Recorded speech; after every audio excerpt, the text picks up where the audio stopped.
of their dung. He turned his face away and walked home to make himself a cup of tea and wait for his gyro to arrive in the post. As he turned into his street, he felt the eyes on him. He looked at the ground in front of him and walked. The eyes would be at the curtains or behind a hedge as a man paused in his digging. He could not bear to look up and see the flutter of Union Jacks, and now the red and white cross of the Ulster flag with its red hand. Of late, there were more and more of these appearing in the estate. It was a dangerous sign that the Loyalists were getting angry. The flags should all have been down by now, because the 12th of July was long past. It was sheer cussedness that they were kept up. Even looking at his feet, Cal couldn't avoid the repulsion, because the curbstones had been painted alternating red, white, and blue. Cal felt it was aimed at them, the McCluskeys, because his father and he were the only Catholic family left in the whole estate. Fear had driven the others out, but his father would not move. He was stubborn at the best of times, but if he thought pressure was being applied to him, he was 10 times worse. "No loyalist bastard is going to force me out of my home. They can kill me first." But it wasn't a single bastard that worried Cal. It was an accumulation of them. The feeling of community that they managed to create annoyed him, and the stronger their sense of community grew, the more excluded and isolated the McCluskeys felt.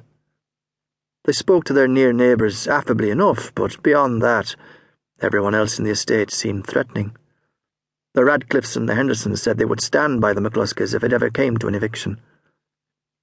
Cal detested the condescension of some of the Protestant men he met about the town. "You're Shamey McCluskey's boy? A good man, Shamey," and implied in everything they were saying was, "for a Catholic." There was faint, affectionate amazement on their faces that there should be a Catholic who was a good man, someone equal to them. Cal turned in at the gate and walked up the path through his father's neat garden. He let himself in at the front door with his key. He took a mug of tea and a slice of toast up to his bedroom, turning on the light rather than pulling back the curtains. He locked the bedroom door with a small bolt he had recently bought in a hardware shop. It was much against his father's wishes, but he had argued that he was 19 years of age and had the right to some sort of privacy. He put on an LP of the Rolling Stones to drown the silence and sat on the bed with his back to the wall. He put his head forward and sipped his tea. With his hair the length it was, he'd had to develop some female gestures, like holding it back with his hand to prevent it getting in his cup. He had it parted in the middle so that it hung like curtains on each side of his face. When he was by himself playing the guitar, almost as if it was a tic, he would shake his head from side to side so that the hair would end up all over his face, screening him from the world.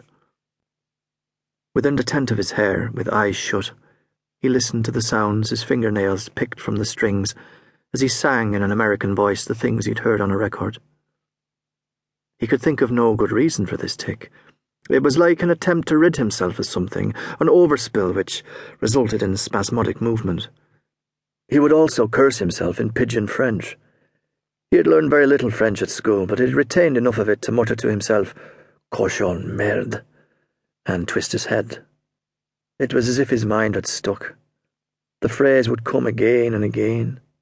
He even fretted as to whether or not it was grammatically correct. Not that it mattered, because he even made up phrases of his own which were a mixture of French and English. "Dirty vache, you big crotte de chien." In the morning, he would wake with a ridiculous phrase like this in his mind, and throughout the day it stayed with him like indigestion. Sometimes he wished that he knew more languages to curse himself more thoroughly, and yet at this thought he had to smile. He left his toast uneaten. The butter re-solidified as it cooled. For the sake of the movement, he had tried to teach himself some Gaelic out of a book he had bought at a jumble sale, but he never knew how to pronounce the written form of the words. How did you say burch and duch? The words remained as printed symbols locked inside his head, and he gave up the notion soon after. Some day he might go to a class and hear the words spoken. He took out his second cigarette, straightened it with touches of his fingers, and lit it. There was a slit in the curtain.